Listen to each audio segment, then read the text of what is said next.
Oui, par RFI, qui a interviewé pas mal de monde. Il y a eu des réactions dans tous les sens.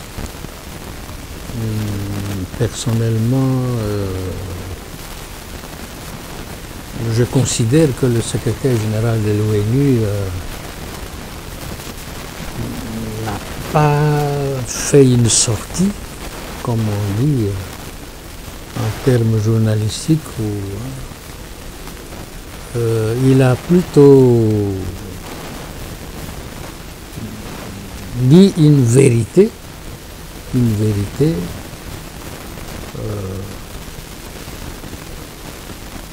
qui ne peut peut-être pas être dit à un autre niveau que le sien.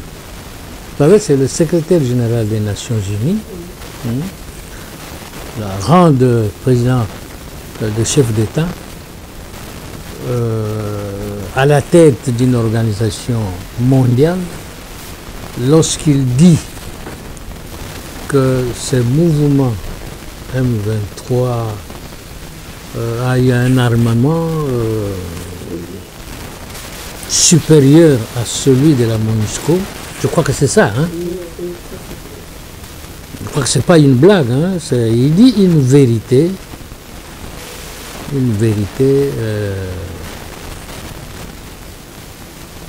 peut-être dérangeante pour les uns, mais une vérité en tout cas qui doit conforter la position du Congo. Le Congo a toujours dit cela. Pas sous ces régimes, ni le précédent, mais déjà sous le maréchal Mobutu, le Congo n'a fait que souffrir de l'invasion à partir d'un certain pays voisin. Et on a toujours dit, le Congo a toujours dit, que les rebelles étaient des paravents, que leurs maîtres étaient ceux qui exploitent le sous-sol congolais. Que donc, derrière les rebelles, c'était d'autres qui attaquaient le Congo. Alors, lorsque l'ONU lui-même reconnaît par la voix autorisée du secrétaire général que le M23, tout comme les précédents mouvements, dispose d'un armement supérieur à celui de l'ONU, c'est qu'il fait une révélation redoutable. C'est pas de la blague. C'est pas de la blague. Il ne faut pas dire ah non, il a humilié. Non, il n'a humilié personne. Il a dit une vérité vérifiable. Il a les services pour ça, là-bas dans le coin. Il a des services. Mais son rôle, oui. Mais son rôle de maintenir la paix, madame, l'ONU n'est pas venu faire la guerre à qui que ce soit, il est venu maintenir la paix. C'est-à-dire, allez, ne vous battez pas, hein? Ne vous battez pas. C'est ça faire la paix, quand deux personnes se battent et il y a une troisième personne qui vient au milieu pour dire ne vous battez pas. Cette personne ne vient pas combattre. Il vient vous séparer pour que la paix revienne. Alors, si cette personne reconnaît maintenant que l'un de belligérant, l'une des parties en cause a un armement tel, c'est que cette personne ne blague pas. C'est ce que je voulais dire. Et la vérité qu'il faut retenir, à mon avis, c'est celle-là. Alors maintenant, allez savoir qui arme. Ce n'a pas voulu citer, il n'avait même pas besoin de citer. parce que tout Congolais quelque peu intelligent, tout homme normal comprend qui le secrétaire général de l'ONU a pointé. Tout l'homme normal comprend ça. Nous l'avons dit, c'est le Rwanda et tout ça, c'est tout. Il n'y a pas de mystère. Que diriez-vous aux gens qui pensent que les propos du secrétaire général de Nations Unies viennent de conforter la position de Modeste Vient de conforter la position de Modeste Badi oui. sur le retrait de la MONUSCO. Sur le retrait. Bon, voyez-le comme cela. Mais ce n'est pas ce que le secrétaire général a dit. Le secrétaire général a simplement constaté que, bon, parmi ceux qui se battent là-bas, bon, il y en a un qui a un armement sophistiqué. Maintenant, est-ce qu'il a plaidé pour le maintien de la MONUSCO ou quoi? Il ne l'a pas dit, il n'en a pas parlé. En tout état de cause, la MONUSCO n'est pas ici à perpétuité. La MONUSCO est venue séparer.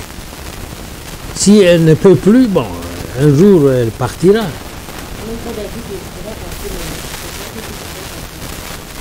Elle peut partir tout de suite, mais d'ailleurs le processus est en cours, non? Le processus est en cours. Ils ont demandé un délai pour se préparer, pour ceci, le processus est en cours. Mais malheureusement, les attaques ne cessent pas. C'est ça notre problème. Les attaques ne cessent pas. La MONUSCO partira un jour. Qu'allons-nous faire? C'est ça la question. Mais malgré sa présence, il y a toujours des... Ben oui, oui, c'est ça. Mais elle partira un jour, la MONUSCO. L'ONU partira. Alors nous ferons quoi? Ça, c'est la question. Nous allons avaler le M23 avec d'autres groupes. Nous ferons quoi?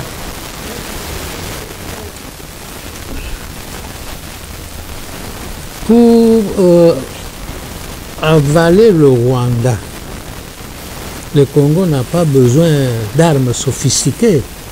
Le Congo n'a qu'à envoyer 1 million, 2 millions, de 80 millions de personnes avec des flèches, avec des machettes, ça sera réglé. On n'a pas besoin de bombes. Si nous envoyons 3 millions de Congolais, que va faire le Rwanda? Mais c'est ça le problème. Si nous envoyons 3-4 millions de Congolais là-bas, bon, vous avez un armement sophistiqué, Guterres l'a dit, le secrétaire général de l'ONU, allez, tuez-nous. Que va faire le Rwanda? Que va faire le Rwanda avec 4-5 millions de Congolais qui vont là? Congolais, qu'est-ce qu'ils vont faire? Avec des machettes et des flèches. Et les machettes savent travailler. Hein.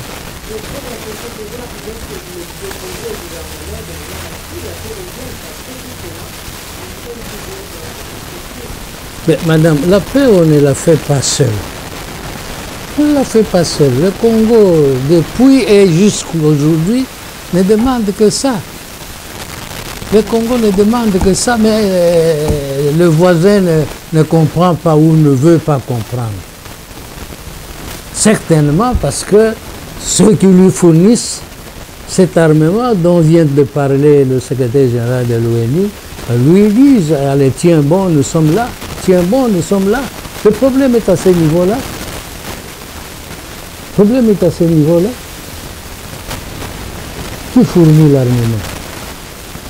Et qui a dit qu'il ne va plus fournir? Ils sont là à cause de quoi? À cause du sous-sol congolais. C'est ça le problème. Et c'est vieux, ça date de Mobutu, ça date de Nzé, en passant par Joseph, et maintenant avec Tchichi, ça continue. Ça continue. Moi, je suis député depuis 1977. On a eu ce problème-là. Nous avions un collègue mort, commissaire du peuple à l'époque. Il a utilisé une expression, les sociaux moraux. Les sociaux moraux, il qualifiait par ces deux mots les agresseurs du Congo. Ils existent toujours. Ils existent. On va trouver une solution diplomatique, certainement. Mais moi, je dirais, bah, puisque l'ONU vient de nous dire que les voisins là-bas, ils ont un armement sophistiqué, allons à pied, avec des machettes, avec des flèches. 5-6 millions. Les Kivu comptent combien de personnes? Si on les déverse là-bas, ils vont défendre leur sol, notre sol.